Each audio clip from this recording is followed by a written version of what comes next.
Okay, so also in the springtime, we're watering our grass and flowers and gardens and whatever else we've got going on, filling up the dog bowls.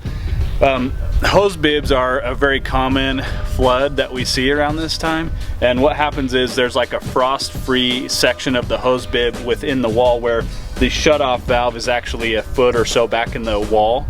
And so what happens is during the winter months or the cold season, the area that's exposed more to the hot and cold will crack in the pipe in the hose bib, and so when you turn the water on for your hose, you don't even know it, but it's flooding your basement or your crawl space, and then you'll turn it off, go back in, and you have an issue. So usually if there's water that comes into your basement that's from a plumbing source, that's somewhat typically covered by insurance, but you'll definitely want to check with your insurance agent or check your policy or your adjuster specifically.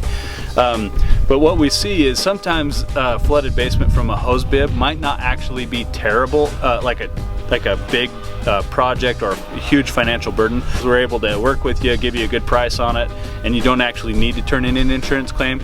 It all depends on your financial situation, your deductible, and kind of what the damages are. But we love to work with you on that. It helps you not have a higher premium and later on dealing with something that might happen as a bigger event that you just want to be prepared for. So it's not always the case. You know, we do see a lot of claims from this because it can cause quite a bit of damage.